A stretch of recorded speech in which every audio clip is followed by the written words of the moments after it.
Hello friends, स्वागत है एक बार फिर से आपका हमारे यूट्यूब चैनल पर।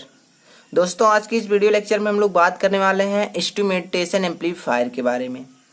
इंस्ट्रूमेंटेशन एम्पलीफायर के बेसिक के बारे में हम लोग बात करेंगे। इसका सर्किट डायग्राम देखेंगे और इसका कैरेक्टरिस्टिक देखेंगे। इन सारे टॉपिक को हम लोग इस वीडियो लेक्चर में कवर करने वाले हैं।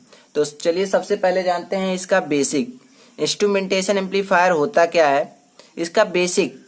ठीक है, तो first point, the instrumentation amplifier is a dedicated differential amplifier with extremely high input impedance.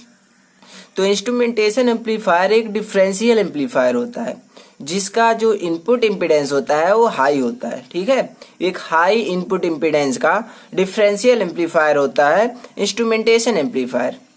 Second point, it's gain can be precisely set by a single external और internal resistance। जो instrumentation amplifier होता है उसके gain को हम लोग बहुत अच्छे तरीके से सेट कर सकते हैं। एक सिंगल इंटरनल रेजिस्टेंस या एक्सटर्नल रेजिस्टेंस के द्वारा हम लोग इसके गेन को सेट कर सकते हैं आसानी से। ठीक है, अगला पॉइंट, द हाई CMRR। जो इंस्ट्रूमेंटेशन एम्पलीफायर होता है उसका बहुत इंपॉर्टेंट टॉपिक है कि इसका जो कॉमन मोड रिजेक्शन रेशियो जिसको बोलते हैं CMRR वो हाई होता है।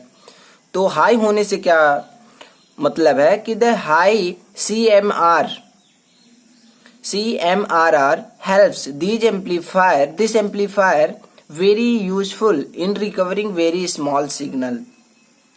तो इंस्ट्रूमेंटेशन एम्पलीफायर का जो CMRR होता है वो हाई होता है। तो हाई होने के कारण से जो बहुत ही स्मॉल सिग्नल होता है उसको भी हम लोग इस एम्पलीफायर के द्वारा रिकवर कर सकते हैं। ठीक है, देन अगला पॉइंट है, the instrumentation amplifier is a close loop device with carefully set gain. तो इंस्ट्रूमेंटेशन एम्पलीफायर एक क्लोज्ड लूप डिवाइस होता है जिसके गेन को हम लोग आसानी से सेट कर सकते हैं। ठीक है, अब हम लोग देखने वाले हैं अगला पॉइंट,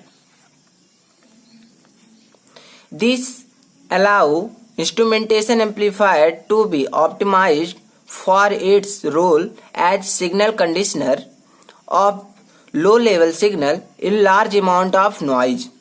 तो इस एम्पलीफायर के द्वारा जो भी नॉइज होता है उसमें जो लो लेवल सिग्नल होता है, ठीक है, उसका यूज हम लोग एज ए सिग्नल कंडीशनर के रूप में भी कर सकते हैं।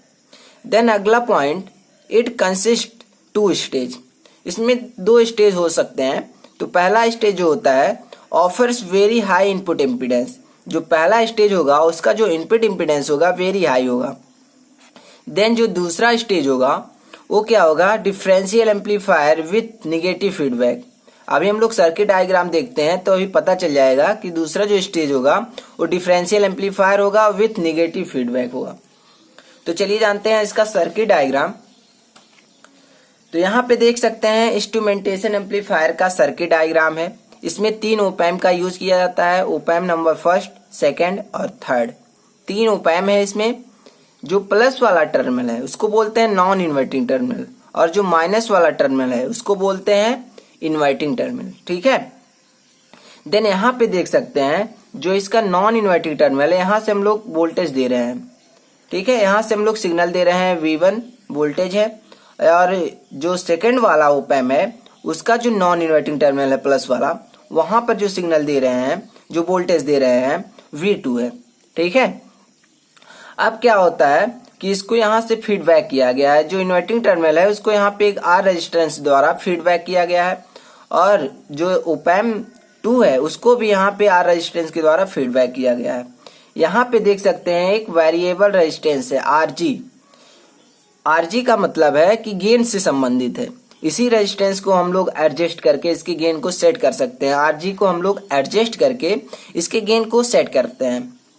ठीक है, यहाँ पे भी देख सकते हैं इसका जो नॉन इन्वर्टिंग टर्मिनल है, नॉन इन्वर्टिंग और इन्वर्टिंग टर्मिनल, यहाँ पे भी 2 रेजिस्टेंस है, R2 ये भी R2। ठीक है, और जो ओप एम्प 3 है इसको भी फीडबैक किया गया है R2 से।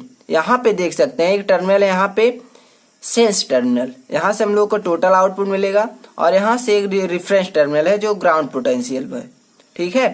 तो इतना जो पूरा है इसको बोलते हैं फर्स्ट स्टेज, और जो इतना पूरा है इसको बोलते हैं सेकेंड स्टेज। तो जब हम लोग इसको डिराइव करते हैं तो इसका जो टोटल आउटपुट आता है, तो आउटपुट जो वोल्टेज आता है तो V0 इक्वल टू आता है V2 माइनस V1, यहाँ का जो वोल्टेज है V2 माइनस V1 ब्रैकेट में 1 प्लस 2R अपान RG, ठीक है। तो ये इसका आउटपुट आता है इतना। अब हम लोग देखने वाले हैं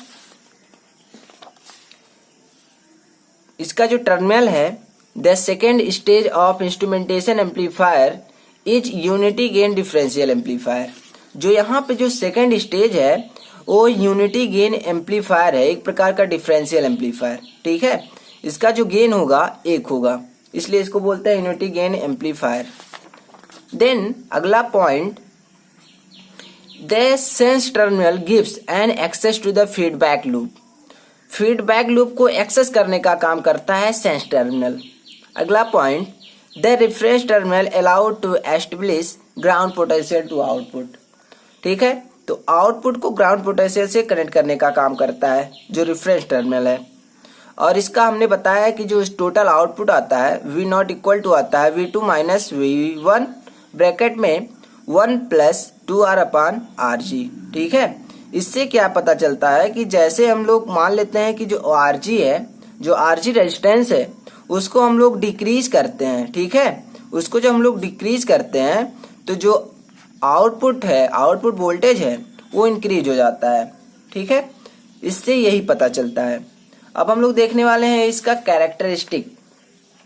इंस्ट्रूमेंटेशन एम्पलीफायर का कैरेक्टरिस्टिक बहुत ही इंपॉर्टेंट है, ठीक है। तो पहला पॉइंट, लो नॉइज। इंस्ट्रूमेंटेशन एम्पलीफायर में जो नॉइज होता है, नॉइज का इफेक्ट होता है वो लेस होता है, बहुत ही कम होता है। देन अगला पॉइंट, लो थर्मल ड्रिफ्ट। इसमें जो थर्मल ड्रिफ्ट होता है वो भी बहुत कम होता है, लो होता है। और हमने बताया सबसे इंपॉर्टेंट इसका हाई CMRR। CMRR मतलब कॉमन मोड रिजेक्शन रेशियो। जो इंस्ट्रूमेंटेशन एम्पलीफायर होता है उसका जो CMRR होता है वो वेरी हाई होता है। देन अगला point, high input resistance.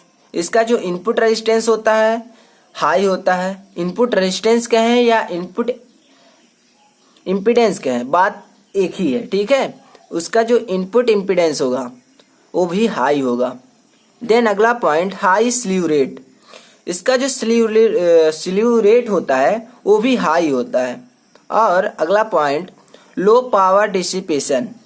Low power dissipation, इसमें जो ऊर्जा की खपत होती है, जो पावर डिस्ट्रीब्यूशन होता है, ठीक है, डिस्ट्रीब्यूट होता है, उत्सर्जित होता है, वो भी लेस होता है।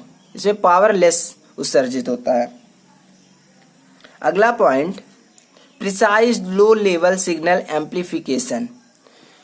तो जो लो लेवल सिग्नल होता है उसको भी ये एम्पलीफिकेशन कर सकता है, उसको भी एम्पलीफाई कर सकता है, ठीक है। अगला point, accurate close loop gain. इसका जो क्लोज लूप गेन होता है एक्यूरेट होता है, ठीक है। And easily gain adjustment. इसके गेन को हम लोग आसानी से एडजस्ट कर सकते हैं, ठीक है। तो यह होता है इसका कुछ कैरेक्टरिस्टिक इंस्ट्रूमेंटेशन एम्पलीफायर का। तो आई होप यह वीडियो लेक्चर आपको अच्छे से समझ में आया होगा कि इंस्ट्रूमेंटेशन एम्पलीफायर क्या होता है और इसका सर्किट डायग्राम क्या होता है, इसका कैरेक्टरिस्टिक क्या होता है, इसका बेसिक नॉलेज आपको बहुत अच्छे तरीके से समझ में आया होगा। तो वीडियो समझ में आया होगा तो वीडियो को लाइक कीजिएगा और कमेंट में जरूर बताइएगा कि यह वीडियो आपको कैसा लगा। और चैनल पर नए होंगे तो चैनल को सब्सक्राइब जरूर कर लीजिएगा, क्योंकि इसी तरह का वीडियो लेक्चर आगे भी आता रहेगा। तो thanks for watching this video, thank you so much.